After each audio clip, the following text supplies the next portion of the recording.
وحبيبنا ومولانا محمدا عبد الله ورسوله صلى الله عليه وعلى آله وصحبه وسلم الذي أكمل الله به قصر النبوة أي ختم الله به النبوة وحكم لا نبي بعده وأعلن في القرآن بالبرهان أن محمدا صلى الله عليه وسلم خاتم النبيين والمرسلين الذي أرسله بالحق بشيرا ونذيرا وداعيا إلى الله بإذنه وسراجا منيرا فقد قال الله تعالى في كلامه المجيد والفرقان الحميد أعوذ بالله من الشيطان الرجيم بسم الله الرحمن الرحيم ألا إن أولياء الله لا خوف عليهم ولا هم يحزنون الذين آمنوا وكانوا يتقون صدق الله العظيم وصدق رسوله النبي الكريم ونحن على ذلك من الشاهدين والشاكرين والحمد لله رب العالمين إن الله وملائكته يصلون على النبي يا أيها الذين آمنوا صلوا عليه وسلموا تسليما اللهم صل على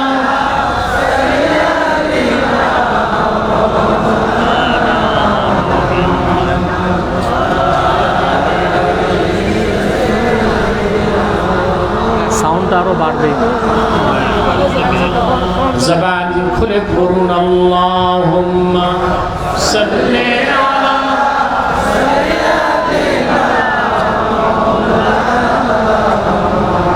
ওয়া আলা আলি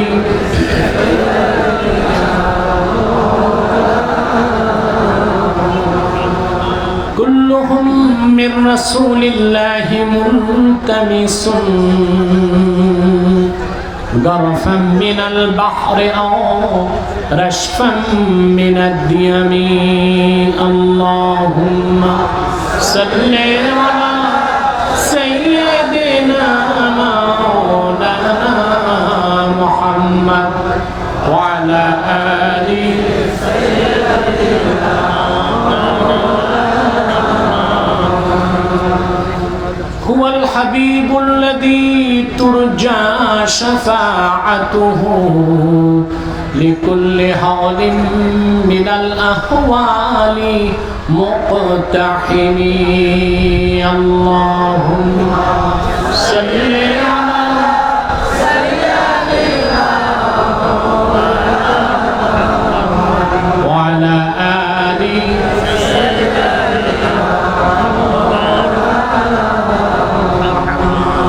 محمد رسول الله صلى الله عليه وسلم ختم الله به النبوة وحكما لا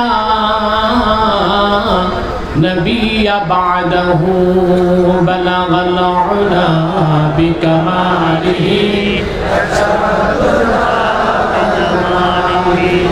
حسنت جميع خصاله آمين الحمد لله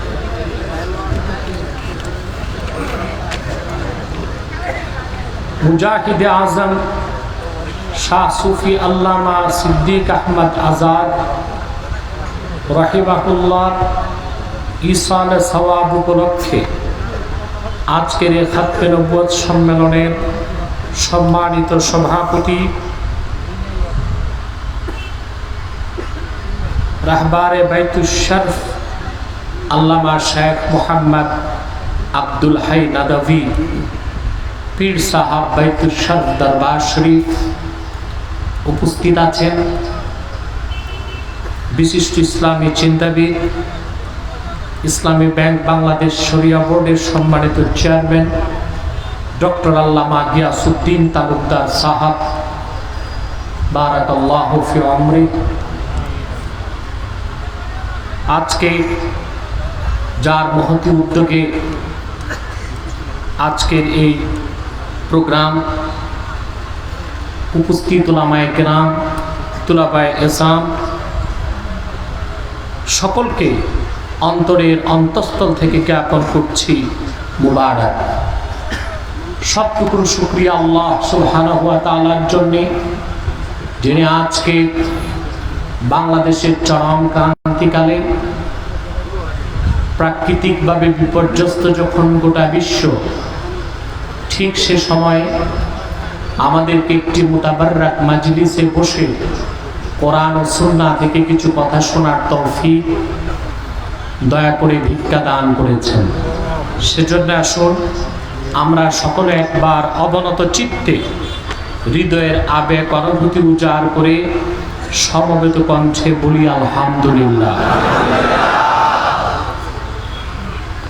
দরুদ ও সালাম আল্লাহর সৃষ্টির প্রধান আকর্ষণ, বিশ্ব সভার সভাপতি, সকল নবী রাসূলগণের মাথার তাজ, শামসুল হিদায়াত, বদরুদ্দুজা, সাইয়্যিদুস সাকালাইন, ইমামুল মুরসালিন, খাতামুন নবিয়্যিন ওয়াল মুরসালিন, আফতাবে নবুওয়াত, শাহনশাহে রিসালাত, সরকারে দো জাহান, সুলতানুল মদিনা, নবিয়ুল আম্বিয়া, হুজুরে আকরম, নূরে মুজাসসাম, নূরুন আলা নূর, সাইয়্যিদিনা হাবিবিনা শফিঈনা মাওলানা মুহাম্মদ সাল্লাল্লাহু আলাইহি ওয়াসাল্লামের উপর আল্লাহ জাল্লা যিকরু, যাকে আজ থেকে ১,৫০০ বছর আগে প্রেরণ করেছেন,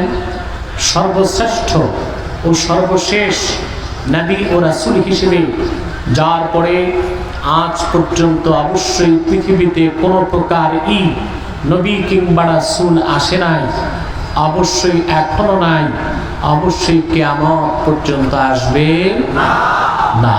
সম্মানিত সুধী, আমি অত্যন্ত ক্লান্ত, কারণ আজকে দিনে এক মহাসম্মেলন ছিল মুন্সিগঞ্জে, খাতমে নবুয়ত ইজতেমা। আপনারা দেখেছেন অনেকে মিডিয়াতে। সেটা দুপুরে ওখানে অংশগ্রহণ করে এয়ারপোর্ট এসে রাতের ফ্লাইটে আমি আপনাদের এখানে এসেছি, যে কারণে আমি খুবই ক্লান্ত। বিশেষ করে হযরত আল্লামা সিদ্দিক আহমদ আজাদ রহমতুল্লাহর পরিজাত টুকরা সন্তান আল্লামা ফানাফিল্লাহ আজাদ সাহাব খুব ভালোবাসার সাথে আমাকে দাওয়াত করেছেন, আর এখানে আল্লাহ আমাকে আসার তৌফিক দিয়েছেন, আলহামদুলিল্লাহ। এসে আমি পুলকিত হয়েছি যে আজকের মাহফিলে দক্ষিণ চট্টগ্রামের মাখনগুলোকে সব উপস্থিত করা হয়েছে। বাইতুশ শরফের হযরত পীর সাহেব উপস্থিত হয়েছেন, আলহামদুলিল্লাহ। আল্লামা গিয়াসউদ্দিন তালুকদার সহ অনেক বড় বড় স্কলার, ইসলামী চিন্তাবিদ, গবেষক, সাহিত্যিক, পণ্ডিত এবং এক কথায় যাদের বলতে পারি থিঙ্ক ট্যাঙ্ক, এরকম মানুষগুলো এখানে উপস্থিত হয়েছে, আলহামদুলিল্লাহ। বারবার মাইকটা ধরো না, আরো খুলে দাও, স্পষ্ট করে দাও, আওয়াজ আরো খুলবে। সম্মানিত সুধী, আপনারা আজকে এখানে এসেছেন ইসালে সওয়াব মাহফিল, পাশাপাশি খাতমে নবুয়ত সম্মেলন। এই নামটি নতুন করে এবার সংযোজিত হয়েছে, ঠিক কিনা?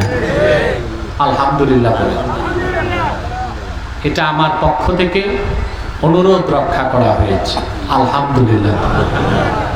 আমি আলোচনার শেষ প্রান্তে এই বিষয়টির তাৎপর্য আপনাদের সামনে তুলে ধরব। এই মুহূর্তে আমি কোরআন কারীম সূরা ইউনূস থেকে ৬২ এবং ৬৩ দুটো আয়াত তেলাওয়াত করেছি।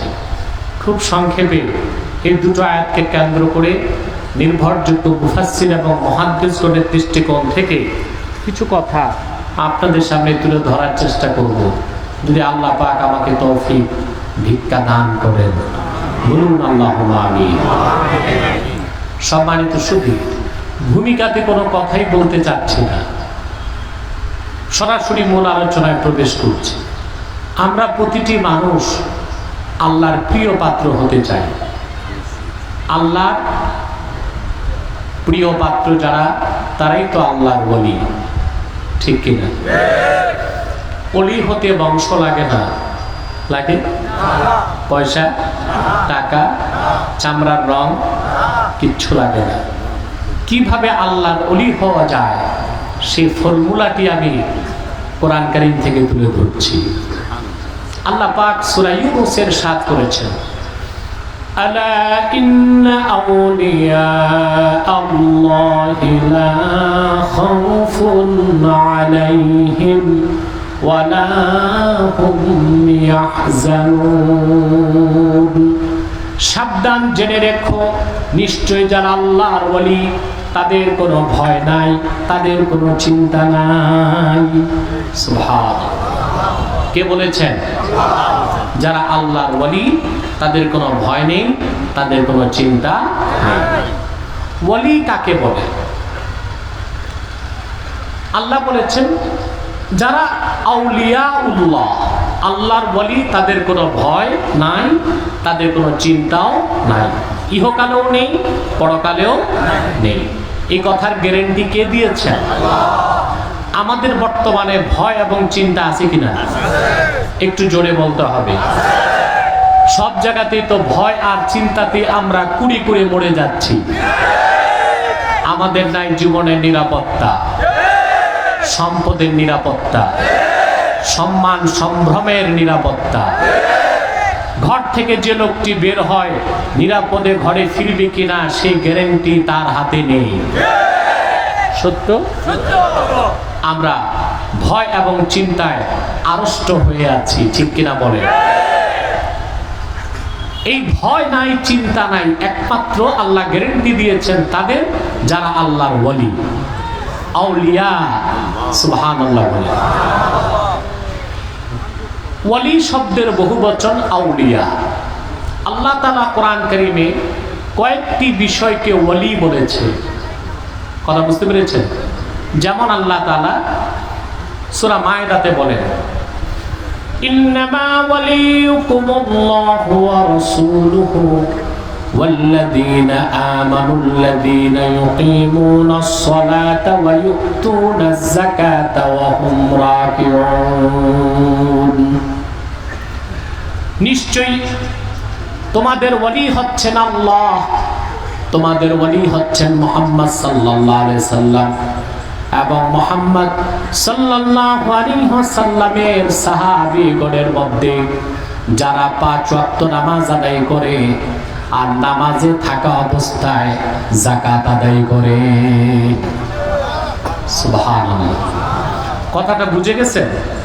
এত সহজে আল্লাহ বলেছেন তোমাদের ওলি আল্লাহ, তোমাদের ওলি মুহাম্মদ সাল্লাল্লাহু আলাইহি সাল্লাম, তোমাদের ওলি ওই সকল সাহাবী যারা নামাজ আদায় করে এবং নামাজে থেকে যাকাত দেয়। এটা কি বুঝতে পেরেছেন? একটু বিষয় আছে তো। নামাজ শেষ যাকাত দিলাম, এটা তো বুঝি। আল্লাহ এটা বলেন নাই। ওয়া হুম রাকিউন, নামাজে থেকে যাকাত দেয়, এটা কি জটিল বিষয় না? আওয়াজে করে বলেন। নামাজ শেষ করে যাকাত দেওয়া সহজ, কিন্তু নামাজে থেকে যাকাত দেওয়া বিষয়টা একটু ভিন্ন না? পৃথিবীর প্রসিদ্ধ অনেকগুলো তাফসীরে, তাফসীর বাহরুল মুহিত, তাফসীরুল কবির, তাফসীর ইবনে আবি সাউদ এবং আল হাবিরিল ফাতাওয়া, চারটি কিতাবে এসেছে হযরত আলী রাদিয়াল্লাহু তাআলা আনহু একদিন মসজিদ নববীতে নামাজ পড়তেছিলেন। নামাজটি ছিল নফল নামাজ। কি নামাজ? এমন সময় এক অভাবগ্রস্ত ভিক্ষুক এসে হযরত আলীর কাছে ভিক্ষা চাইলেন। তিনি নামাজে, ভিক্ষুকদের কিন্তু সময় নাই, কখন চাইতে হবে এটা চিন্তা করে না। তিনি হযরত আলীকে নামাজের মধ্যে বললেন, আতিনি লিল্লাহি শাইআ, আল্লাহর জন্য কিছু আমাকে দান করো। তাফসীরের কিতাবগুলো সাক্ষী, ফানাজা আলিয়্যুন খাতিমাহু ফাআতাহু, হযরত আলী নামাজ ছাড়লেন না, নামাজের রুকুতে থেকেই তিনি আংটি খুলে ভিক্ষুককে দান করে দিলেন। আল্লাহ পাক হযরত আলীর এই কাজে এত খুশি হয়ে গেলেন, সঙ্গে সঙ্গে আলীর শানে আয়াত নাযিল করে দিলেন, ইন্নামা ওয়ালিয়্যুকুমুল্লাহু ওয়া রাসূলুহু ওয়াল্লাযীনা আমানুল্লাযীনা ইউকিমুনাস সালাতা ওয়া ইউতুনাজ যাকাতা ওয়া হুম রাকিউন। নিশ্চয় তোমাদের ওয়ালি আল্লাহ, তোমাদের ওয়ালি মুহাম্মদ সাল্লাল্লাহু আলাইহি সাল্লাম এবং মুহাম্মদ সাল্লাল্লাহু আলাইহি সাল্লামের সাহাবীগণের মধ্যে আলীর মতো মানুষও তোমাদের ওয়ালি, যারা নামাজে থেকে আল্লাহর খুশির জন্য যাকাত দেয়। এবার বুঝে আসছে? কথা বলেন। এখন হযরত আলীর নামাজটা হয়েছিল না নষ্ট হয়ে গেছিল, ওইটা ফিকহি বিষয়, ওই দিকে আমি যাব না, আমি তাফসীরে সীমাবদ্ধ। ওটা কিসের বিষয়? ফিকহের সাথে সম্পর্ক।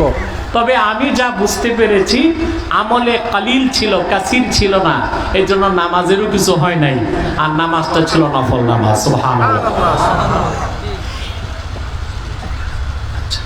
তাহলে এখানে ওলি অর্থ কি? অভিভাবক। সুবহানাল্লাহ বলে। ওলি অর্থ কি? আল্লাহ স্পষ্ট কোরআনে বললেন, মুসলমানদের অভিভাবক আল্লাহ, মুসলমানদের অভিভাবক মুহাম্মদ সাল্লাল্লাহু আলাইহি সাল্লাম এবং হযরত আলীর মতো নেতা। সুবহানাল্লাহ বলে। হযরত আলীর মতো এখানে ওলি অর্থ কি? গার্ডিয়ান। ওলি অর্থ কি? আসলে আমাদের অভিভাবক কে? সুবহানাল্লাহ বলবেন না? আল্লাহ এবং আল্লাহর রাসূল আমাদের অভিভাবক আছেন বলেই সারা দুনিয়ার কাফের মুশরিকদের পক্ষে মুসলমানের কেশাগ্র স্পর্শ করা সম্ভব হচ্ছে না, হবে না ইনশাআল্লাহ।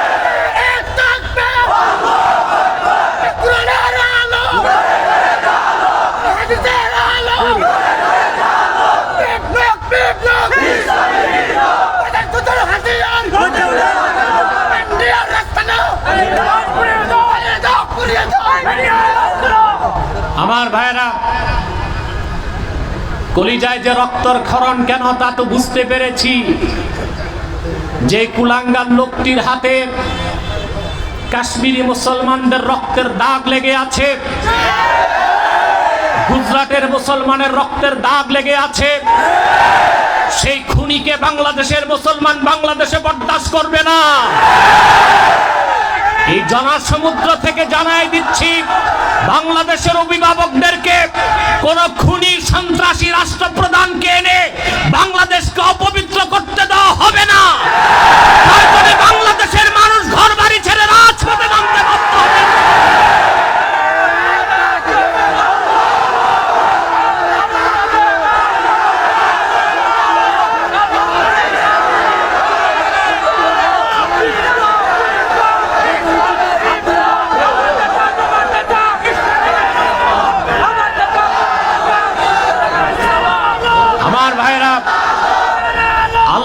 আল্লাহর রাসূল সাল্লাল্লাহু আলাইহি সাল্লাম আমাদের অভিভাবক, ঠিক কিনা বলেন?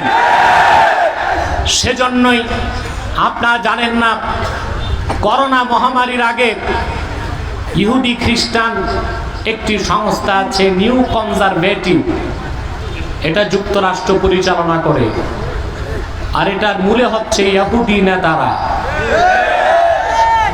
মিস্টার ট্রাম্প এবং ইসরায়েলের প্রধানমন্ত্রী প্রেসিডেন্ট, ব্রিটেনের থিঙ্ক ট্যাঙ্ক পলিসি মেকার সবাই বসে সিদ্ধান্ত নিয়েছিল, একটি স্কিম তারা হাতে নিয়েছিল, দ্য ডিলিং অফ সেঞ্চুরি। কি নাম?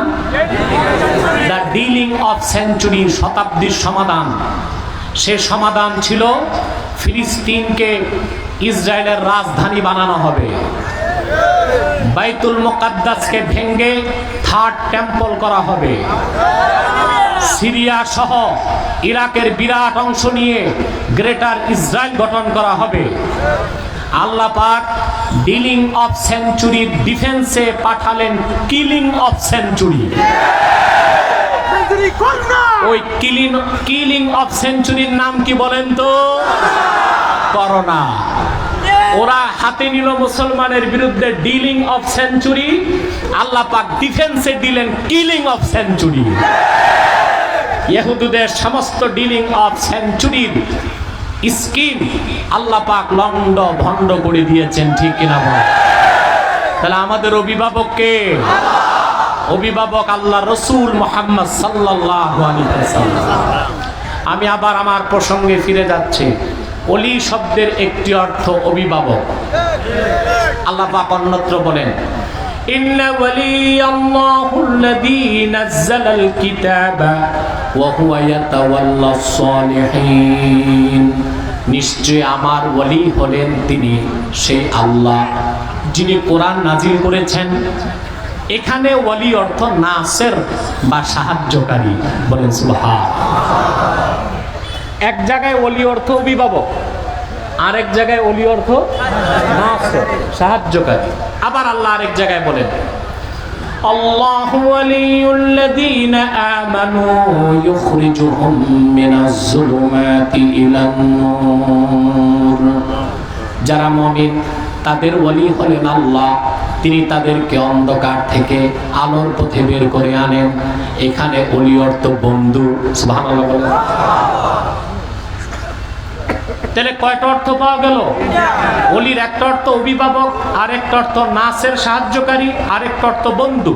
তিনটা অর্থ লাফজে মুরাদেফ, অর্থাৎ যিনি ভালোবাসেন তিনি সাহায্য করেন, যিনি সাহায্য করেন তিনি অভিভাবক হতে পারেন, ঠিক কিনা বলেন? এবার বুঝতে পেরেছেন? আল্লাহ পাক বলেন, আলা ইন্না আউলিয়া আল্লাহ, নিশ্চয় যারা আল্লাহর ওলি তাদের কোনো ভয় নাই, তাদের কোনো চিন্তাও নাই। এই ওলি আবার দুই প্রকার। কয় প্রকার? এক প্রকার হলো আউলিয়া উর রহমান, আরেক প্রকার হলো আউলিয়া উশ শয়তান।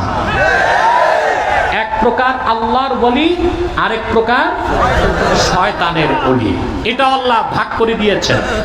আল্লাহু ওয়ালিয়ুল্লাযীনা আমানু ইউখরিজুহুম মিনাজ যুলুমাতি ইলান নূর। যারা মুমিন তাদের ওলি হলেন আল্লাহ, আল্লাহ তাদেরকে অন্ধকার থেকে আলোর পথে নিয়ে আসেন। এর আল্লাহর ওলি। কার ওলি? আবার আল্লাহ বলেন, والذين كفروا أولياؤهم الطاغوت يخرجونهم من النور إلى الظلمات। আর যারা কুফর করেছে, কাফের, তাদের ওলি হলো, অভিভাবক হলো তাগুত, শয়তান। তারা শয়তানের অনুসারী, তারা শয়তানের ওলি, তারা শয়তানের বন্ধু। শয়তান ও তাগুত যাদেরকে আলো থেকে বের করে অন্ধকারে নিয়ে যায়। তাহলে ওলি কয় প্রকার? এক প্রকার আউলিয়া উর রহমান, আরেক প্রকার আউলিয়া উশ শয়তান। এই জন্য পীরও দুই প্রকার, এক প্রকার রহমানি পীর, আরেক প্রকার শয়তানি পীর। এক প্রকার কি? আরেক প্রকার শয়তানি পীর। এখন রহমানি পীর হবার ফর্মুলা কি আর শয়তানি পীর হবার ফর্মুলা কি, এটা দেখতে হবে। ঠিক ঠিক। শয়তানি পীর বাংলাদেশে অভাব নাই, তাদের কাছে ঈমান নাই, আমল নাই, সুন্নতের চর্চা নাই, আছে লাল শালু, গান বাদ্য, একতারা, দোতারা, সেতারা, তাম্বুরা, জাম্বুরা। ওখানে গেলে মুরিদকে দেখা যায় পীরকে সাজদা করে। এরা সব শয়তানি পীর, তাতে কোনো সন্দেহ নাই। এরাও অলি, তবে শয়তানের অলি।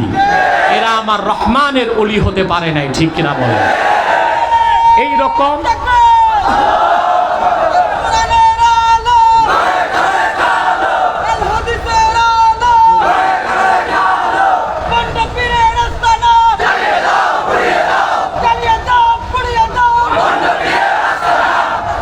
এইরকম ভণ্ড পীর, যাদের কাছে গান বাদ্য, যাদের কাছে নারী পুরুষের একসাথে মেলামেশা। আমরা যারা সত্যিকার আল্লাহওয়ালা তরিকতপন্থী, আমরা মাজার জিয়ারতকে সমর্থন করি এবং নিজেরাও আল্লাহর ওলিদের মাজার জিয়ারত করি। মাজার জিয়ারত এক জিনিস, মাজারে সেজদা করে মুশরিক হওয়া আরেক জিনিস, ঠিক কিনা? বাংলাদেশের ভণ্ড পীর তাদের বিরোধিতা করলেই আমাদেরকে ওহাবির তীর নিক্ষেপ করে।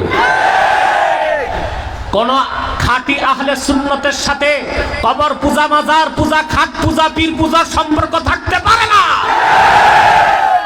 ঠিক কিনা বলে?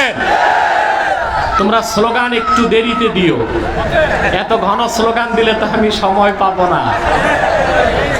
এদের বদ অভ্যাস, এই ভণ্ড পীরদের, এরা সব সময় ইসলামী আন্দোলনের বিরোধিতা করে। এরা নিজেদেরকে সুন্নি দাবি করে, কিন্তু বাংলাদেশের কুখ্যাত কুলঙ্গার নাস্তিক ব্লগাররা যখন আমার আল্লাহর শানে বেয়াদবি করে, আমার রাসূলুল্লাহর আরশ চুম্বি মর্যাদার বিরুদ্ধে বক্তব্য দেয়, তখন খাঁটি সুন্নিরাই মাঠে নামে, ভণ্ড বেদাতি মাজার পূজারীরা মাঠে নামে না।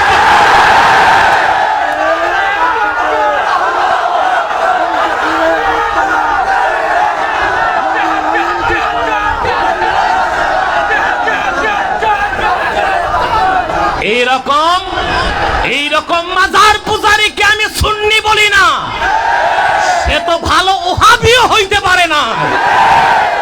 সে কিসের সুন্নি, কিসের ওহাবি?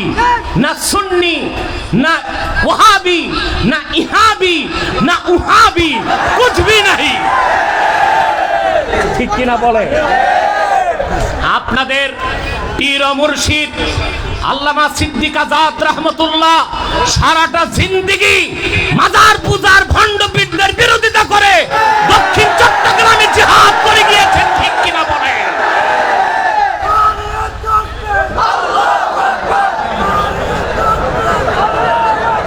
প্রিয় ভাইরা, আল্লামা সিদ্দিক আজাদ রাহমাতুল্লাহ কি পীর ছিলেন কিনা? ছিলেন। গারাঙ্গিয়ার খলিফা ছিলেন, পীর থেকে পীরালি পেয়েছেন। তিনি তাহলে পীর, কোন পীরের বিরোধিতা করেছেন? ওই যে শয়তানি পীর। কোন পীর? পীর কয় প্রকার? এক প্রকার রাহমানি পীর, আরেক প্রকার শয়তানি পীর। বাংলাদেশে ইসলামী আন্দোলন, জিহাদ, ইসলামের পক্ষে প্রত্যেকটি আন্দোলনকে বানচাল করতে নাস্তিকরা এই শয়তানি পীরদেরকে মাঠে নামায়। আমার মনে আছে 2013 সালে উপমহাদেশের শ্রেষ্ঠ রাজনৈতিক সংগঠন হেফাজতে ইসলাম বাংলাদেশ 13 দফা দাবি নিয়ে যখন মাঠে নেমেছিল, তৎকালীন নাস্তিক বেঈমান মুরতাদরা নাপাক পয়সা খাইয়ে চট্টগ্রামের ভণ্ড পীরদেরকে হেফাজতের বিরোধিতায় মাঠে নামিয়েছিল, ঠিক কিনা? তাহলে বোঝা যায় এই ভণ্ড পীরগুলোর সাথে ইসলামের কোনো সম্পর্ক নাই। পীরালির লেবাস ধারণ করেছে তারা মানুষকে ধোঁকা দিয়ে বোকা বানিয়ে ব্যবসা চালাবার জন্য, ঠিক কিনা বলেন? কত বড় মুশরিকেরা দেখেন না, পীরকে যে সাজদা করে, এই সাজদার নাম দিয়েছে সাজদায়ে তাজিমি।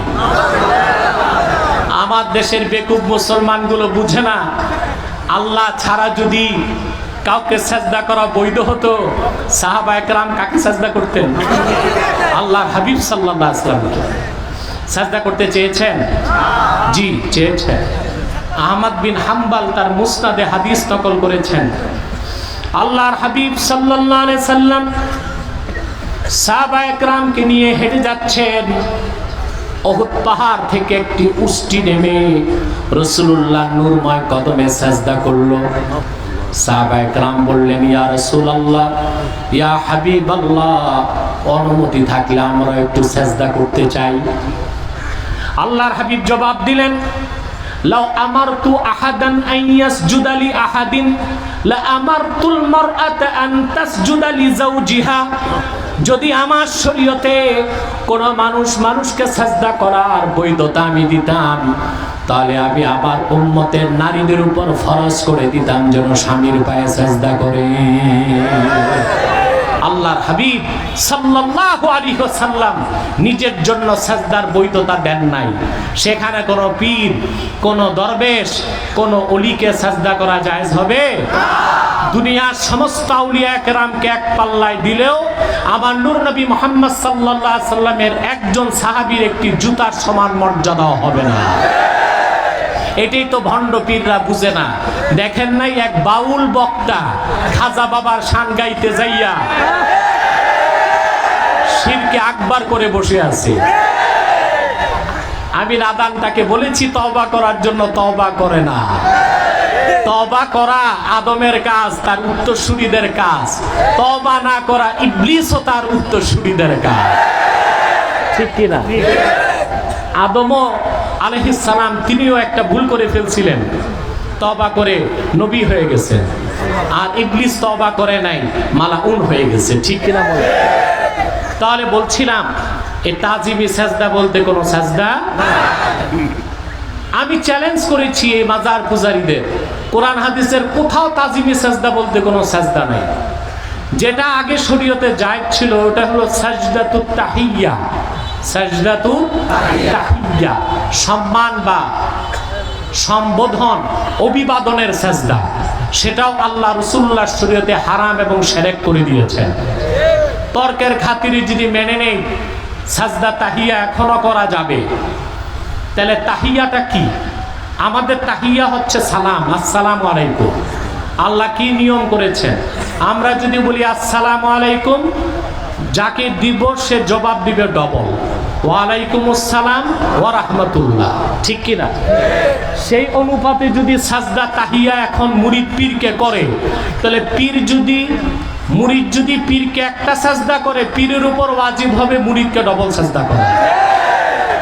তাহিয়ার জবাব কি? জবাব কি? ডবল। তাহলে পীরকে যদি মুরিদ করে একটা সাজদা, তো পীরের উপর ওয়াজিব হবে। তাহলে পীরের পীরালি ফুস, পীরালি আর থাকে? অতএব সব কথার জিস্ট হচ্ছে, মুলাক্খাস হচ্ছে, ওলি দুই প্রকার। এক প্রকার আমার আল্লাহর ওলি, আরেক প্রকার নিকৃষ্ট শয়তানের ওলি। তাহলে পীরও দুই প্রকার, রহমানি পীর আর একটা শয়তানি পীর। আমাদের সমস্ত সমর্থন রহমানি পীরের সাথে, আর সকল ঘৃণা শয়তানি পীরের সাথে। মনে থাকবে? এখন কোনটা হবেন, রহমানি পীর না শয়তানি পীর? আল্লাহর ওলি হবেন না নিকৃষ্ট শয়তানের ওলি হবে? আল্লাহর ওলি হবার ফর্মুলা নেন, কিভাবে হবেন? আল্লাযীনা আমানু ওয়া কানু ইয়াত্তাকুন, যারা ঈমানের দৌলত সিনায় ধারণ করেছে এবং আল্লাহকে ভয় করে পরহেজগার হয়ে গেছে, তারাই আল্লাহর ওলি হয়ে গেছে। ওলি হতে কয়টা জিনিস লাগবে? আল্লাহ বলেছেন কয়টা জিনিস?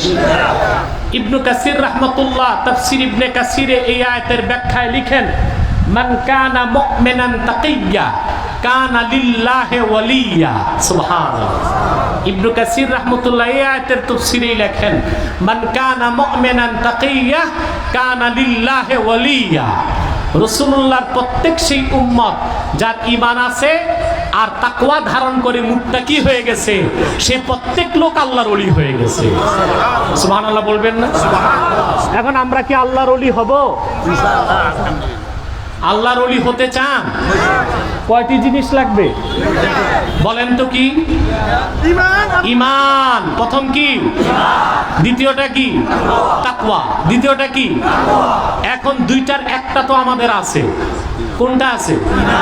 সুবহানাল্লাহ বলবেন না? ঈমান আছে না নাই? ঈমানের সংজ্ঞা কি? আমি যদি এখন থেকে বলতে থাকি ঈমানের সংজ্ঞা, ফজর হয়ে যাবে, শেষ করা যাবে না। তবে আমার কাছে ইমাম আজম আবু হানিফা রাহমাতুল্লাহর একটা সংজ্ঞা আছে। এই সংজ্ঞা থাকলে ঈমানের আর দ্বিতীয় সংজ্ঞা লাগবে না। ইমাম আজম আবু হানিফা রাহমাতুল্লাহ বলেন, আল ঈমানু হুয়া মুজাররাদু তাসদীকিন নবী মুহাম্মদ সাল্লাল্লাহু আলাইহি ওয়াসাল্লাম বিমা জাআ বিহি মুহাম্মাদুন সাল্লাল্লাহু আলাইহি ওয়াসাল্লাম উলিমা যারুরাতান। শুধু আল্লাহর রাসূল মুহাম্মদ সাল্লাল্লাহু আলাইহি সাল্লামের রিসালাতকে বিশ্বাস করার নামই ঈমান। তার মানে আল্লাহর আখিরি নবী নবীজি মুহাম্মদ সাল্লাল্লাহু আলাইহি ওয়াসাল্লাম আল্লাহর পক্ষ থেকে ১৫০০ বছর আগে যা কিছু এনেছেন, যা কিছু বলেছেন, যা কিছু করেছেন, তার সবটুকুন বিনা প্রশ্নে চোখ বন্ধ করে বিশ্বাস করার নাম হলো ঈমান। কথা বুঝেন নাই? সুবহানাল্লাহর আওয়াজ থেকে মনে হয় কিছুই বুঝেন নাই। আবার বলছি, আল্লাহর আখিরি নবী মুহাম্মদ সাল্লাল্লাহু আলাইহি ওয়াসাল্লাম আল্লাহর পক্ষ থেকে ১৫০০ বছর আগে যা কিছু এনেছেন, যা কিছু বলেছেন, যা কিছু করেছেন, তার সবটুকুন বিনা প্রশ্নে চোখ বন্ধ করে বিশ্বাস করার নাম হলো ঈমান। আর সংজ্ঞা লাগবে? কথা বলে না। আর সংজ্ঞা লাগবে? আমি আমার ছাত্রদের সহিহ বুখারী কিতাবুল ঈমান পড়াই, প্রথম খণ্ড পড়াই, আলহামদুলিল্লাহ। ঈমানের সব সংজ্ঞা এক করে দেখলাম, ইমাম আজম আবু হানিফার এই সংজ্ঞার চেয়ে শ্রেষ্ঠ কোনো সংজ্ঞা নেই। আবু হানিফা তো এমনি এমনি ইমাম আজম হয় নাই। তিনি কি মসজিদে নামাজ পড়া ইমাম আজম হয়েছে? সারা আরব বিশ্ব ওনাকে ইমাম আজম মানতেছে। শুধু আবু হানিফা রাহমাতুল্লাহর সমালোচনা করে কিছু চামচিকা সদৃশ মৌলবী, ঠিক কিনা বলেন? একেবারে আমাকে আরবের এক বড় আলেম বলেছেন, মান সাব্বা আবা হানিফাতা ফাহুয়া মিসকিন। যে ইমাম আবু হানিফার সমালোচনা করে সে একটা বেকুফ, একটা মিসকিন, একটা কাঙ্গাল, ঠিক কিনা? আরে আবু হানিফা রাহমাতুল্লাহকে তো অবাক হবেন আপনারা, গোটা আরব চলে হাম্বলি মাযহাব অনুযায়ী। কি মাযহাব? জোরে বলেন। আমাদের অনেকের ধারণা সৌদি আরবে মাযহাব নাই। না, দাম্মামে যে যারা রোড পরিষ্কার করে ওরা কি বুঝবে আরবে মাযহাব আছে না নাই? আরবের আলেমদের সাথে বসলে বোঝা যায় যে আরব, গোটা আরবের রাষ্ট্র ব্যবস্থাই আহমদ বিন হাম্বলের মাযহাব অনুযায়ী চলে। বলেন সুবহানাল্লাহ। কিন্তু অবাক হবেন, জটিল মাসালার ক্ষেত্রে আরব সরকার আবু হানিফার ফতোয়াগুলো নিয়েছেন। আমি একটা উদাহরণ দিচ্ছি, যেমন আহমদ বিন হাম্বলের ফাতাওয়া, ইন্না তারিকা সলাতি ইউকাফফার ওয়া ইউকতালু মুরতাদ্দা। আহমদ বিন হাম্বলের ফাতাওয়া, যে ব্যক্তি নামাজ পড়ে না তাকে কাফের ফতুয়া দিয়ে মুরতাদ হিসেবে হত্যা করা হবে। অর্থাৎ বেনামাজি কাফের, এবং তার হত্যার পরে তার কোনো গোসল নাই, কাফন নাই, জানাজাও নাই। এটা কার ফাতাওয়া? আহমদ বিন হাম্বল রাহমাতুল্লাহর ফাতাওয়া। শাফি আর মালিক বলেছেন, ইন্না তারিকা সলাতি লা ইউকাফফার ওয়ালাকিন ইউকতালু হাদ্দা। শাফি এবং মালিক বলেছেন বেনামাজিকে কাফের বলা যাবে না, তবে মৃত্যুদণ্ড দিতে হবে হদ হিসেবে, অর্থাৎ তাকে মুসলমান হিসেবে হত্যা করে জানাজা দিয়ে দাফন করতে হবে। তাহলে তিন মাযহাবের মতেই বেনামাজি শাস্তি কি? জোরে বলেন, আরো জোরে। শুধু ইমাম আবু হানিফা রাহমাতুল্লাহ বলেছেন না, তিনি বলেছেন ইন্না তারিকা সলাতি লা ইউকাফফার ওয়ালা ইউকতাল ওয়ালাকিন ইউহবাস ওয়া ইউদরাব হাত্তা ইউসাল্লিয়া। বেনামাজিকে কাফেরও বলা হবে না, হত্যাও করা হবে না, বরং তাকে জেলখানায় ভরে দেওয়া হবে। প্রতিদিন 1 ওয়াক্তের জন্য 5 বেত, 5 ওয়াক্তের জন্য 25 বেত লাগানো হবে, যতদিন নামাজ শুরু না করে। অবাক হবেন মুসলমান, আরব সরকার নামাজের মতো শ্রেষ্ঠ ইবাদতের ক্ষেত্রে আহমদ বিন হাম্বলের ফতোয়া নেয় নাই, শাফিরটাও নেয় নাই, মালিকেরটাও নেয় নাই, আবু হানিফার ফতোয়াকে রাষ্ট্রীয়ভাবে গ্রহণ করেছে। এর থেকেই বোঝা যায় আমার আবু হানিফা ইমামে আজম, ঠিক কিনা বলে? ওই বাংলাদেশের কোন তুবাইশ ইবনে খুবাইশ আবু হানিফাকে মানলো না, তা দেখার দরকার আমাদের নাই, ঠিক কিনা? আছে দরকার নাই? কোন তুবাইশ বিন খুবাইশ মানলো না, তা আমাদের দেখার দরকার নাই। গোটা আরবের আলেমরা আবু হানিফা কি ইমাম আজম বলে মেনে নিয়েছে। বলেন সুবহানাল্লাহ। আল হাদিসের মতবাদ মানি না, মানি না, মানি না। প্রিয় ভাই ও বন্ধুগণ, আমি একটু ইঙ্গিত দিছি, আপনারা তো 16 আনাই বুঝে গেছেন। সত্যিকার অর্থেই দক্ষিণ চট্টগ্রামের মানুষ অত্যন্ত ওয়াজ সচেতন মানুষ, ঠিক কিনা? আল্লাহ কবুল করুন, আল্লাহ বরকত দান করুন। আবার ফিরে যাচ্ছি আমার প্রসঙ্গে। তাহলে ইমাম আজম আবু হানিফার সংজ্ঞা কত চমৎকার দেখেছেন। আল্লাহ রসুল মুহাম্মদ সাল্লাল্লাহু আলাইহি সাল্লাম ১৫০০ বছর আগে আল্লাহর পক্ষ থেকে যা কিছু এনেছেন, যা কিছু বলেছেন, যা কিছু করেছেন, তার সবটুকুন বিনা প্রশ্নে বিশ্বাস করার নাম কি? ঈমান। এই জন্য মৌলবাদী হওয়া ছাড়া খাঁটি মুমিন হওয়ার কোনো সুযোগ। আমি সবটুকুন শক্তি মুখে সঞ্চয় করে বলছি, আমরা প্রত্যেক মুসলমান মৌলবাদী, তাতে গর্ববোধ করি, ঠিক কিনা বলেন? আমাদের দেশে কথিত বুদ্ধিজীবীরা আমাদেরকে মৌলবাদী বলে গালি দেয়, দেয় কিনা? আমরা মৌলবাদী, তবে আমরা উগ্রবাদী নই। আমরা কি? তবে আমরা উগ্রবাদী। এক বুদ্ধিজীবীর সাথে লাইভ শোতে দেখেছেন, আমাকে যখন সেই বুদ্ধিজীবী বলেছে মৌলবাদী, আমি বলেছি আমি অবশ্যই মৌলবাদী, তবে আমি উগ্রবাদী নই, ঠিক কিনা বলে? আহারে, এক লাইভ শোর পরে যে বুদ্ধিজীবীর ক্লিনিক্যাল ডেথ হয়েছে, এখন পর্যন্ত লোকটার দ্বিতীয় লাইভ শোতে পাওয়া যাচ্ছে না। প্রিয় ভাই বন্ধুগণ, বাংলাদেশের মাটি মুসলমানের ঘাঁটি। ওলামায়ে কেরাম শুধু দুঃসাহস নিয়ে জবান খুলে কথা বলা শুরু করে দেন। বাংলাদেশের কাফের মুশরিক বেঈমানদের এজেন্সি খুলে যে বুদ্ধিজীবীরা বসেছে, তাদের দিন শেষ হয়ে গেছে। বাংলাদেশের মাটিতে কাফের মুশরিক নাস্তিক বুদ্ধিজীবীদের এজেন্ডা বাস্তবায়ন করতে দেওয়া হবে না।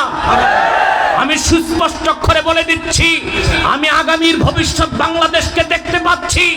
আগামীর বাংলাদেশ আল কোরআনের বাংলাদেশ, আগামীর বাংলাদেশ ইসলামের বাংলাদেশ, আগামীর বাংলাদেশ হুকুমতে কোরআনের বাংলাদেশ হতে যাচ্ছে।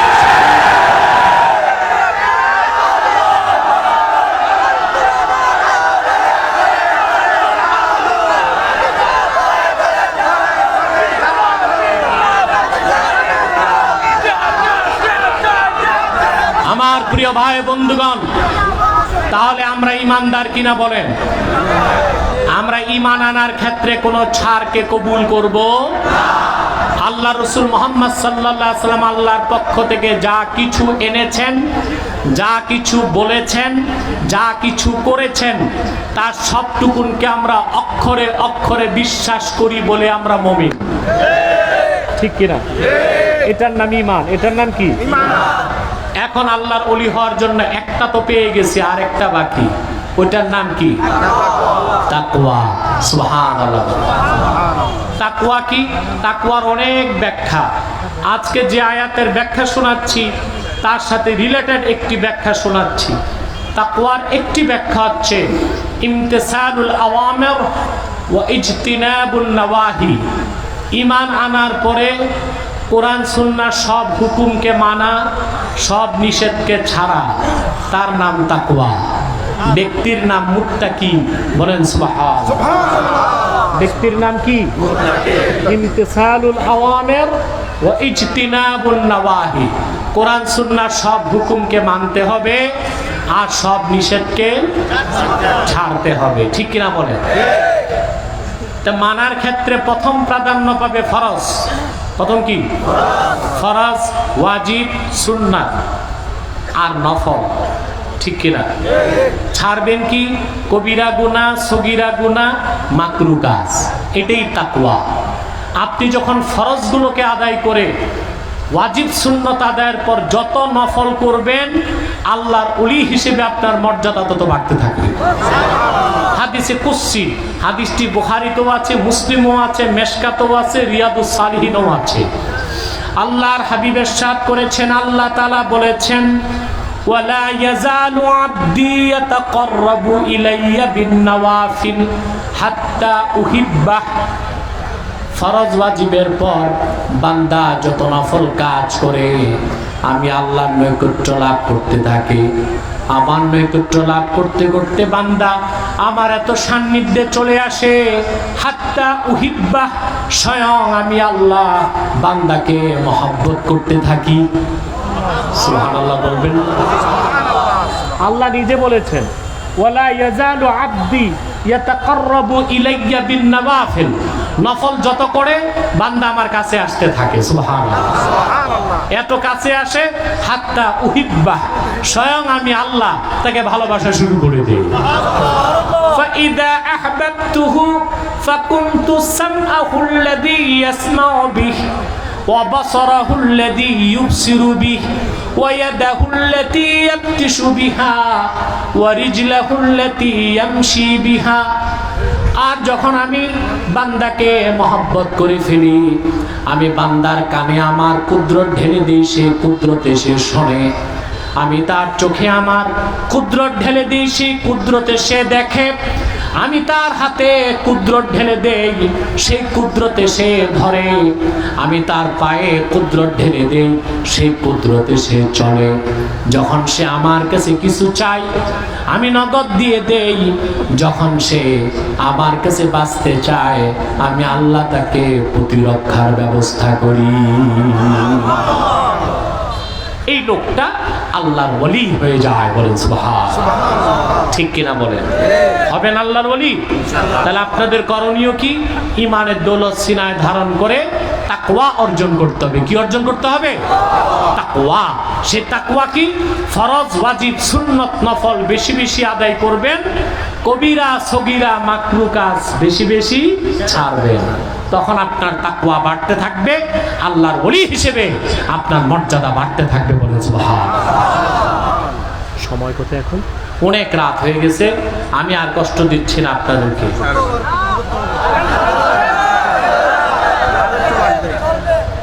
চললেও খুব আর কম সময়, আমি আর পারবো না আজকে, খুবই ক্লান্ত।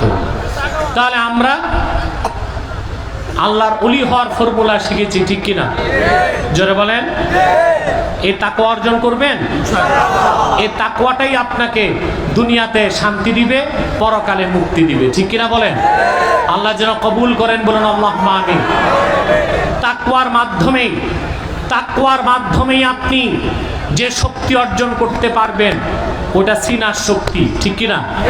সেই শক্তির সামনে পার্থিব কোনো শক্তি টিকে থাকতে পারে না। আল্লাহ তাআলা মানুষকে শক্তি দেন তিন জায়গায়: দেহে, মাথায়, সিনায়। সুবহানাল্লাহ বলে।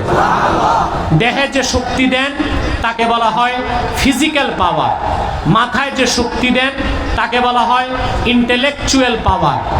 আর এই সিনায় যে শক্তি আল্লাহ দেন সেটা তাকওয়া, সেটা ঈমানি পাওয়ার। বলেন সুবহানাল্লাহ। আল্লাহ যেন কবুল করেন, বলুন আল্লাহুম্মা আমিন। সে তাকওয়া অর্জনের মাধ্যমে আমরা আল্লাহর ওলিতে পরিণত হতে চাই। আল্লাহ পাক যেন তৌফিক দান করেন, বলুন আল্লাহুম্মা আমিন। সাদাকাল্লাহুল আযীম ওয়া সাদাকা রাসূলুহুন নবিয়ুল কারীম ওয়া নাহনু আলা যালিকা মিনাশ শাহিদিন ওয়াশ শাকিরিন আলহামদুলিল্লাহি রাব্বিল আলামিন। একটি লোক দাঁড়াবেন না। তফসির শেষ করেছি বলে উঠে যাচ্ছি তা না, আমার কিছু জরুরি কথা আছে খাতমে নবুয়তের ব্যাপারে আমি বলে দিচ্ছি। একটি লোক আর দাঁড়াবার চেষ্টা করবেন না, যে যেখানে আছেন বসে যান। আর গভীর রাতের শেষ সময়, এ সময় হাত তুলে যদি একটু মুনাজাত করে যেতে পারেন, হতে পারে এটা আপনার জীবনের শেষ মুনাজাত। আর এই মুনাজাতে আপনার জীবনটা পরিবর্তন হয়ে যেতে পারে, ঠিক কিনা বলেন? প্রিয় ভাই বন্ধুগণ, আপনারা এখানে বিভিন্ন দলের লোক আছেন, ঠিক কিনা? কোন দলাদলি আছে? মারামারি, ঝগড়া ফাসাদ কেন নাই? আমরা এখানে দলের পরিচয়ে কেউ আসি নাই, আমরা এসেছি একটি পরিচয়, আমরা মুসলমান।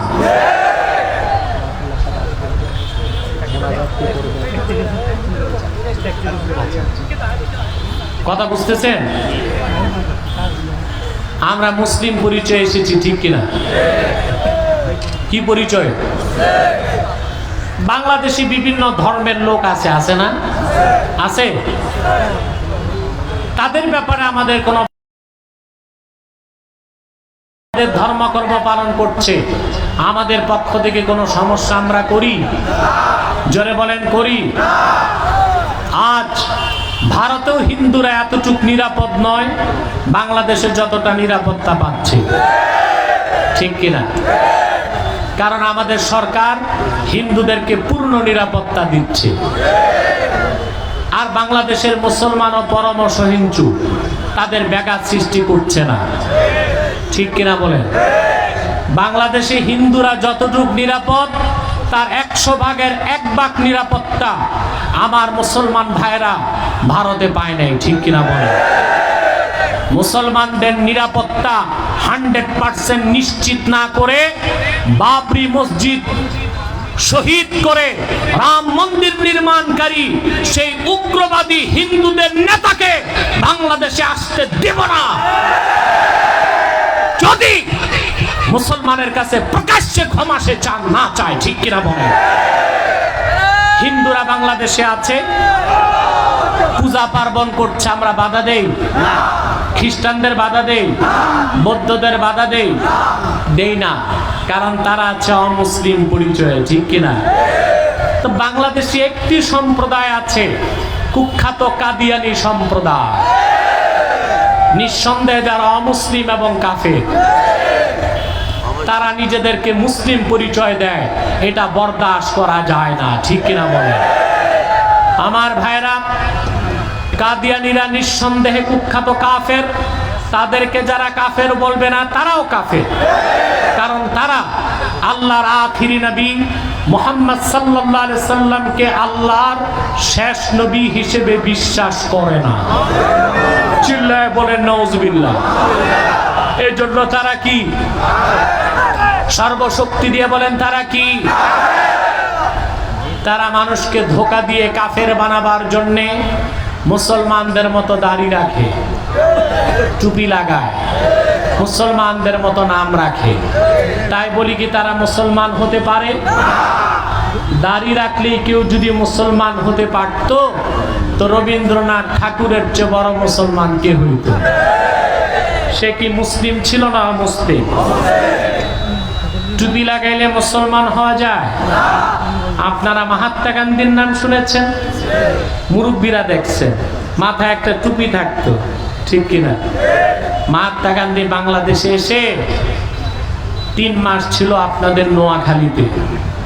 এত বড় রাজনীতিবিদ 3 মাস নোয়াখালী কি করছে আমি খুঁজে পাইছি, এক হিন্দু মহিলার প্রেমে পড়ে গেছিল। এটা এত নোংরা জিনিস, পরকিয়া, রাজনীতি ভুলায় দেয়। দেখেন না, এক খেলোয়াড় পরকিয়া করতে যাইয়া খেলার মাঠে ছক্কা মারতে মারতে আরেকজনের বউ ছক্কা মেরে দিচ্ছে, ঠিক কিনা? নাম তো বলার দরকার নেই, আপনারা তো চিনেন, ঠিক কিনা? এটা হচ্ছে পর্দা না থাকার কারণে শরীয়ত না মানার কুফলতা, ঠিক কিনা বলেন? মহাত্মা গান্ধী এক হিন্দু মহিলার চক্করে পড়ে 3 মাস নোয়াখালী থেকে গেল। তার সাথে একটা ছাগল থাকতো, এটা ঘুরতো সবসময়। এই ছাগলটা কয়েকবার লন্ডনও গেছে। মহাত্মা গান্ধী যেখানে যেত ওখানে ছাগলটাও নিয়ে যেত। ভাগ্যের নির্মম পরিহাস, মহাত্মার ছাগল চুরি হয় আপনাদের নোয়াখালীর ফেনীতে। ওই জায়গার নামই হয়ে গেছে ছাগল নাইয়া।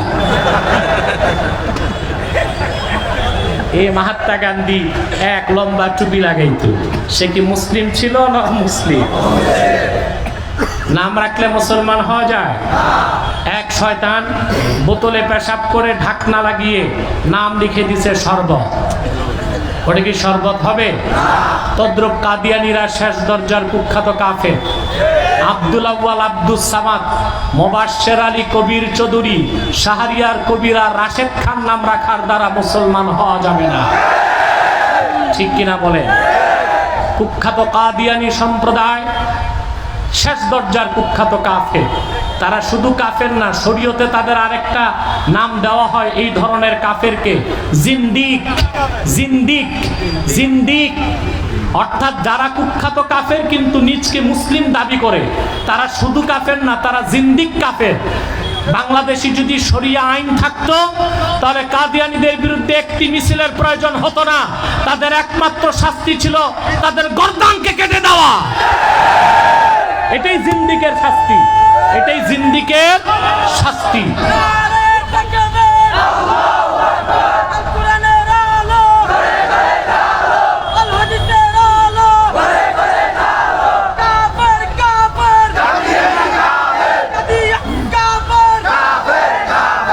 প্রিয় ভাই বন্ধুগণ, আমার আল্লাহ নূর নবী আমার মুহাম্মদ সাল্লাল্লাহু আলাইহি ওয়াসাল্লামের ইসলাম ও কোরআনের হাজার হাজার হাজার বছর পরে বর্তমান ভারতের কুখ্যাত পাঞ্জাবের কুখ্যাত গুরুদাসপুরের কুখ্যাত কাদিয়ানে ইংরেজ আমলে এক শয়তান নিজকে নবী দাবি করছে। চিল্লায় বলেন নাউজুবিল্লাহ। শয়তানটার নাম রেখেছিল তার বাপ মির্জা গোলাম আহমদ কাদিয়ানী।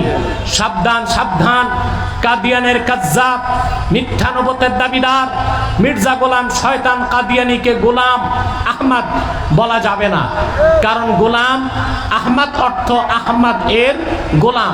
কোন কাফের কোনদিনও গোলাম আহমদ এর গোলাম হতে পারে না। আর কাদিয়ানের কাজ্জাব ছিল শেষ দরজার কুখ্যাত কাফের, সে গোলাম আহমদ এর গোলাম ছিল না, সে ছিল কুখ্যাত শয়তানের কুখ্যাত গোলাম। কাদিয়ানের কাজ্জাব মিথ্যা নবুয়তের দাবিদার মির্জা গোলাম শয়তান কাদিয়ানির উপর গজব এসেছে 1908 সালে। যখন গজব এসেছে, কাদিয়ানের কাজ্জাব মিথ্যা নবুয়তের দাবিদার মির্জা গোলাম শয়তান কাদিয়ানি 1908 সালে ধ্বংস হয়ে কুখ্যাত জাহান্নামের কুখ্যাত কুকুরে পরিণত হয়েছে, তার অনুসারীরা ধ্বংস হয়েছে। বর্তমানে কিছু কাদিয়ানি বাংলাদেশে আছে যারা সরকারি দলও ঘাপটি মেরে বসে আছে, বিরোধী দলও ঘাপটি মেরে বসে আছে।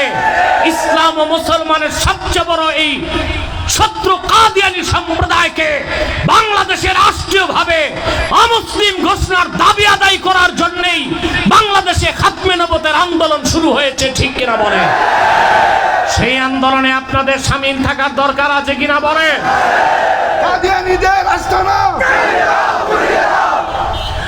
কাদিয়ানীরা বাংলাদেশে নাম পরিবর্তন করে করে মিথ্যা পরিচয় দেয়।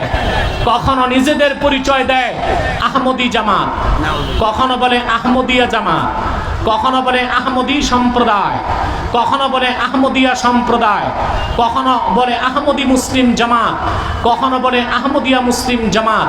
সাবধান, যত কাদিয়ানি ছিল আছে থাকবে, তারা কেউ আহমদী জামাত নয়, আহমদিয়া জামাত নয়, আহমদী সম্প্রদায় নয়, আহমদিয়া সম্প্রদায় নয়, আহমদী মুসলিম জামাত নয়, আহমদিয়া মুসলিম জামাত নয়। তারা শয়তানি জামাত, কুখ্যাত জাহান্নামের কুখ্যাত কুকুরের দল। আমি বর্তমান সরকারকে সুস্পষ্টভাবে দাবি করছি, আপনাদের সংবিধান অনুযায়ী যদি রাষ্ট্রদ্রোহীর বাংলাদেশে মৃত্যুদণ্ডের আইন থাকতে পারে, তাহলে কোরআন সুন্নাহর সংবিধান অনুযায়ী খাতমে নবুয়ত অস্বীকারী কাদিয়ানীদেরকে রাষ্ট্রীয়ভাবে অমুসলিম ঘোষণার আইন কেন সংসদে নাই? আপনার পিতা বঙ্গবন্ধু শেখ মুজিবুর রহমান দেশ স্বাধীনের পূর্বে মাওলানা শামসুল হক ফরিদপুরি রহমতুল্লাহর কাছে ওয়াদা করেছিলেন, যদি দেশ স্বাধীন হয় তাহলে বাংলাদেশে তিনি কাদিয়ানীদেরকে রাষ্ট্রীয়ভাবে অমুসলিম ঘোষণা করবেন। ভাগ্যের নির্মম পরিহাস, তিনি সেই সময় পান নাই। কারণ সিরাজুল আলমের মতো নাস্তিকরা, ডক্টর কামালের মতো নাস্তিকরা তার চারপাশে ঘোরাফেরা করতেন বলেই বঙ্গবন্ধু সেই তার ইচ্ছা পূরণ করে যেতে পারে নাই। আপনি যেহেতু আপনার পিতার ইচ্ছা পূরণ করে যাচ্ছেন, আপনার পিতার কবরে শান্তির জন্য অনতি বিলম্বে বাংলাদেশে রাষ্ট্রীয়ভাবে কাদিয়ানীদেরকে অমুসলিম ঘোষণার দাবি আদায় আপনাকেই করতে হবে।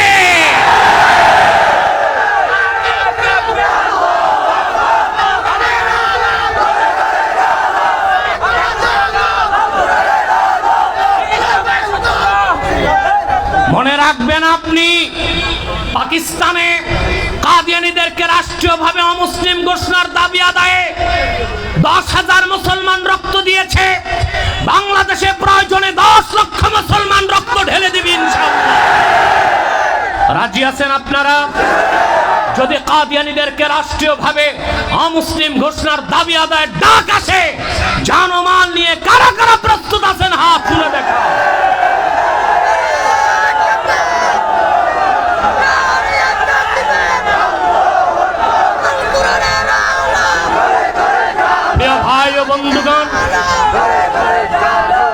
প্রিয় ভাই ও বন্ধুগণ, পরিশেষে বলবো, আমরা সবাই ঐক্যবদ্ধ অবস্থানে আসলে ইসলাম ও মুসলমানের পক্ষে প্রতিটি দাবি আদায় করা আমাদের পক্ষে সম্ভব হবে।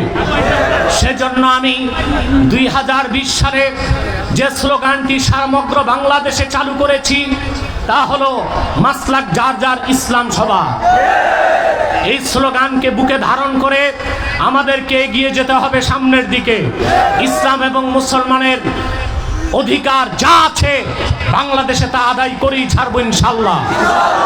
আমরা জনগণ মুসলমান, আমরা সুপ্রিম ফোর্স, আমরাই সরকার বানাই, সরকার উঠাই, সরকার নামাই।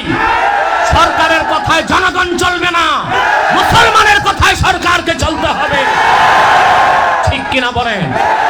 প্রিয় ভাই ও বন্ধুগণ, আপনারা দক্ষিণ চট্টগ্রামের মানুষ, চুনতির হাজর শাহ সাহেব রহমতুল্লাহ সোহবত পেয়েছেন, বাইতুল শরফের মরহুম পীর সাহেব রহমতুল্লাহ সোহবত পেয়েছেন, গারাঙ্গিয়ার পীর সাহেব রহমতুল্লাহ সোহবত পেয়েছেন। আপনার এক একজন মুসলমান ইসলামী আন্দোলনের পক্ষে এক একটি ক্ষেপণাস্ত্র এবং বারুদ। ঠিক কিনা বলেন? সে আত্মবিশ্বাস আপনাদের বুকে ধারণ করতে হবে ইনশাআল্লাহ।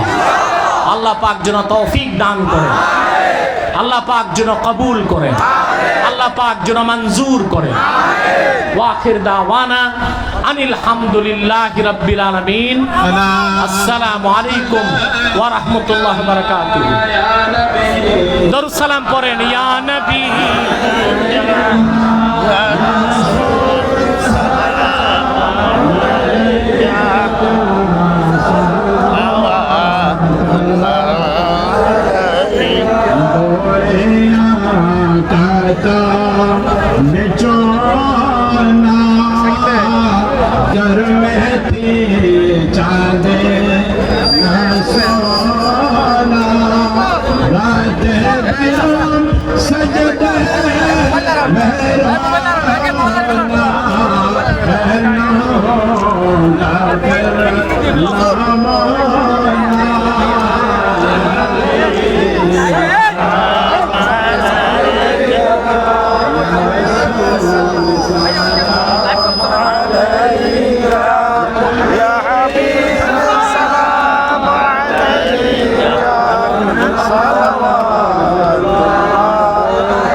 বসেন, এক্ষুনি মুনাজাত হবে, বসে যান।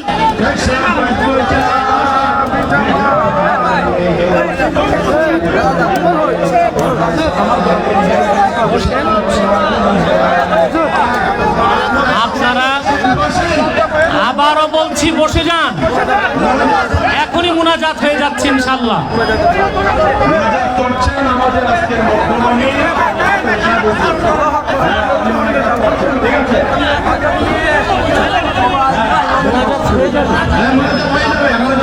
বসেন, মুনাজাতের জন্য বসবেন তো একটু।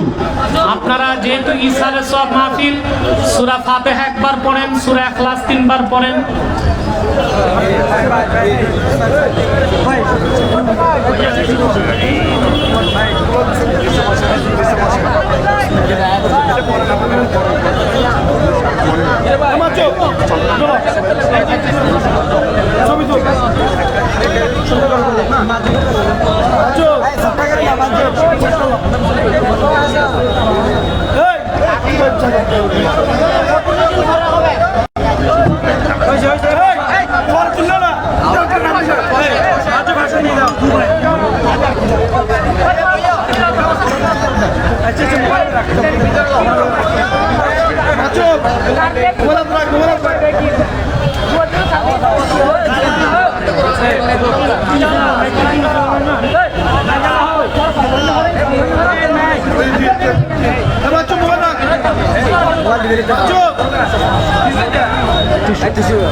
প্রিয় ভাই বন্ধুগণ, আমরা এবার মুনাজাত করছি।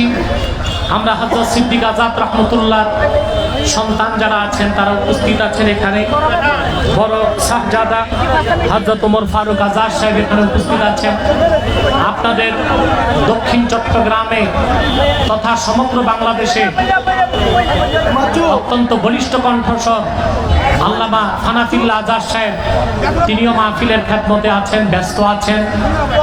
ওনার আওলাদ ফারজান যারা আছেন, হযরত সিদ্দিক আজাদ সাহেব রাহমাতুল্লাহ, আমরা সবার জন্য দোয়া করব আল্লাহ পাক যেন আমাদেরকে কবুল করেন, মঞ্জুর করেন আল্লাহর দ্বীনের কাজে। আরো দেখতে পাচ্ছেন চুনতি শাহ সাহেব রহমতুল্লাহর বরণার্থী হাজার শাহ সুফি মৌলানা আজাদ ভাই এখানে উপস্থিত আছেন। আমার ছোট ভাই মৌলানা ওবায়দুল্লাহ আব্বাসী উপস্থিত আছেন। তাদের সবার জন্য দোয়া করবেন। আর বিশেষ করে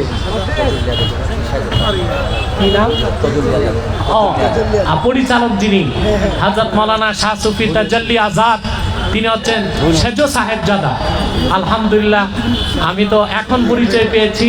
সবার জন্য আমরা দোয়া করব আল্লাহ পাক যেন যোগ্য পিতার যোগ্য উত্তরসূরি হিসেবে ওনাদেরকে কবুল করেন। বলুন আল্লাহুম্মা আমিন। আপনি বাংলা বলেন, বুঝি না তো। আচ্ছা আচ্ছা আচ্ছা, সবাই দোয়া চেয়েছে, সবার জন্য আমরা দোয়া করব। আমার মেজো ভাই হযরত মাওলানা ইহসানুল্লাহ আব্বাসী জনপুরি, তিনি হসপিটালে ভর্তি আছেন। আল্লাহর কাছে দোয়া করবেন আল্লাহ যেন অনেকে পূর্ণ সুস্থ করে বাড়ি ফিরিয়ে দেন। ربنا تقبل منا إنك أنت السميع العليم وتب علينا إنك أنت التواب الرحيم।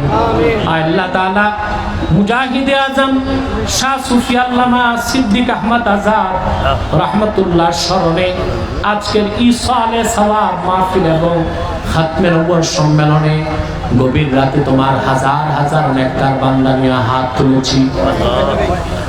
এতগুলো মানুষের মধ্যে যার দুটো হাত তোমার ভালো লাগে আল্লাহ, তার দুটো হাতের বিনিময়ে আমাদের জীবনের সব গুনাহ খাতা তুমি মাফ করে দাও।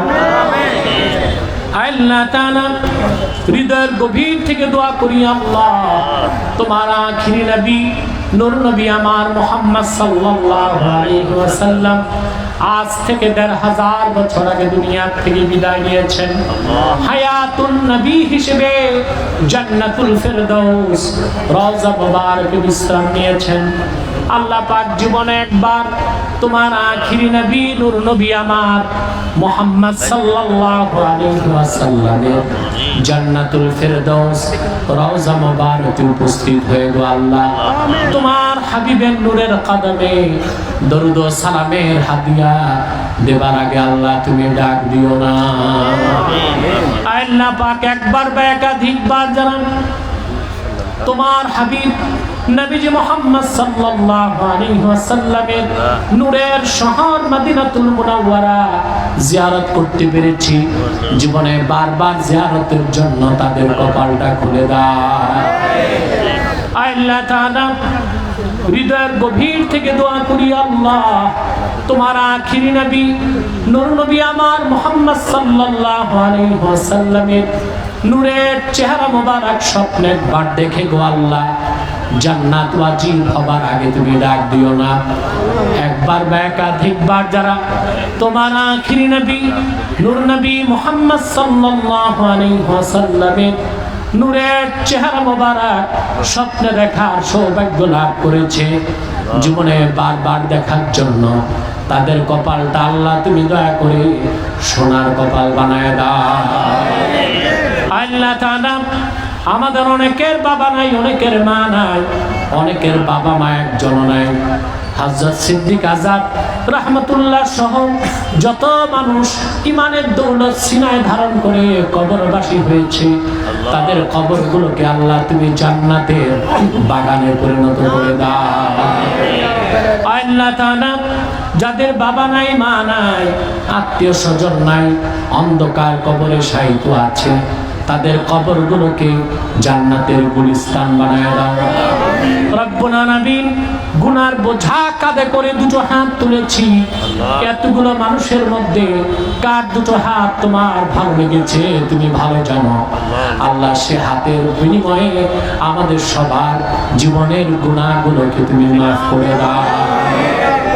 আল্লাহ তাআলা আমার যুবক ভাইদের মধ্যে এমনও তো যুবক এখানে বসে আছেন বাবা মা বেঁচে থাকতে কোনো কামাই রোজগার ছিল না, দুঃখী বাবার মুখে এক মুঠ খাবার তুলে দিতে পারে নাই, দুঃখিনী মাকে একটা কাপড় কিনে দিতে পারে নাই। এখন হাজার হাজার টাকা কামাই করে কিন্তু বাবাও বেঁচে নাই মাও বেঁচে নাই। এরকম চক্ষু ভরা পানি আর বুক ভরা ব্যথা নিয়ে আমার যত যুবক বন্ধু হাত তুলেছে তাদের বাবা মার কবর আযাবগুলো তুমি মাফ করে দাও। আল্লাহ তাআলা পর্দার আড়ালে আমার মা বোনেরা হাত তুলে বসে আছেন, তাদের মনে কত দুঃখ কষ্ট থাকে, লজ্জায় পৃথিবীর কারো কাছে বলে না, মনের দুঃখ মনে লালন করে তিল তিল করে জীবনটা ক্ষয় করে দেয়। এরকম যত মা বোন হাত তুলেছেন তাদের প্রত্যেকের মনের দুঃখ কষ্টকে দূর করে দাও আর তাদের প্রত্যেককে একটি সোনার সংসার হাদিয়া করে দাও। আল্লাহ আজকের এই আজিমুস শান মাহফিলে যারা যেভাবে সহযোগিতা করেছে, যারা আর্থিক সহযোগিতা করেছে, নৈতিক সমর্থন দিয়েছে, বিশেষ করে আজকের প্রধান অতিথি যিনি ছিলেন প্রফেসর ডক্টর আবু রেজা মোহাম্মদ নিজামউদ্দিন নদভী সাহেব যথেষ্ট নৈতিক সমর্থন জ্ঞাপন করেছেন মাহফিলটির জন্য, মাহফিলটির পক্ষে। আল্লাহ যে যেভাবে সহযোগিতা করেছে, সমর্থন জ্ঞাপন করেছে, প্রত্যেকের শ্রমকে, ধনকে, মনকে, নিয়তকে কবুল করে মাহফিলটা আমাদের নাজাতের জায়গা বানায় দাও। আল্লাহ তাআলা প্রত্যেকটি মানুষ এখানে ইয়াতীমের মতো হাত পেতে আছে, প্রত্যেকের নেক মাকসাদ কি মনে আছে তুমি জানো, প্রত্যেকের নেক মাকসাদকে তুমি কবুল করে নাও। اللهم أصلح لنا شأننا كله ولا تكلنا إلى طرفة عين فاطر السماوات والأرض أنت ولينا في الدنيا والآخرة توفنا مسلمين والحقنا بالصالحين اللهم حبب إلينا الإيمان اللهم حبب إلينا القرآن وكره إلينا الشرك والكفر والعصيان يا حنان يا منان ويا منزل القرآن ভাইরা আমার একটি মিনিট সময় ছেড়ে দিলাম চক্ষুটা বন্ধ করুন দিলটা নরম করুন মাথাটা নত করুন আল্লাহর আখিরি নবী নূর নবী আমার মুহাম্মদ সাল্লাল্লাহু আলাইহি ওয়াসাল্লামের ওসিলা ধরে আল্লাহর কাছে চান যা চাইবেন তাই কবুল হয়ে যাবে যদি পারে ভাইরা 2 ফোঁটা চোখের পানি সদকা করে দিন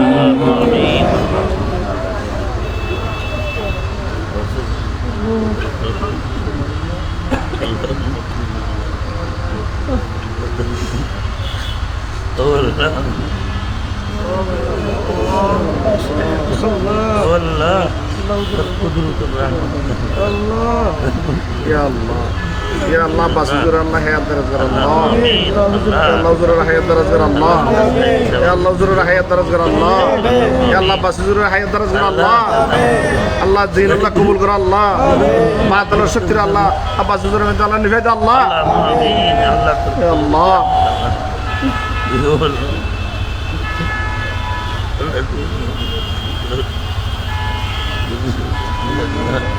والله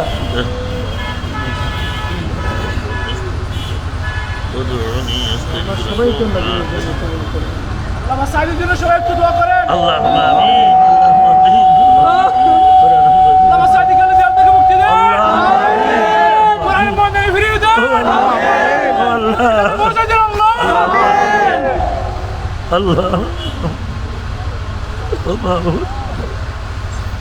الله الله الله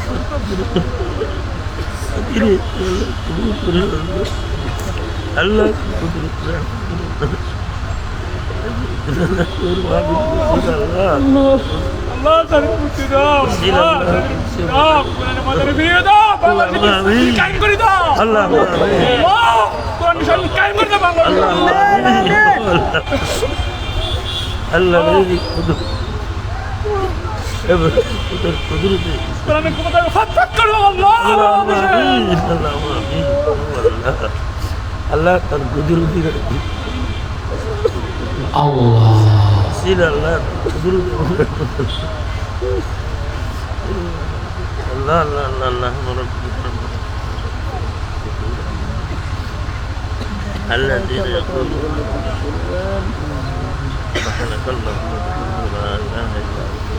اللهم إنا نتوسل إليك بوسيلة حبيبك المحترم نبيك الخاتم سيدنا إمامنا محمد بن عبد الله نبي الله رسول الله صلى الله عليه وسلم الذي أكملت به قصر النبوة وحكمت لا نبي بعده وأعلنت في القرآن بالبرهان أن محمدا صلى الله عليه وسلم خاتم النبيين والمرسلين قبل 1500 سنة وصلى الله تعالى على خير خلقه نبينا محمد نور الله وعلى آله وأصحابه أجمعين برحمتك يا أرحم الراحمين السلام عليكم ورحمة الله تعالى وبركاته হাত মিলাইতে আইন না ভাই, হাত মিলাইতে আইন না। ভাই কাগজ সরা তো ইয়ে তো সরা পিছনে গান গান করে পিছনে তেরো জন দিস উড়ি বেলা যাবো তেরো জন দিস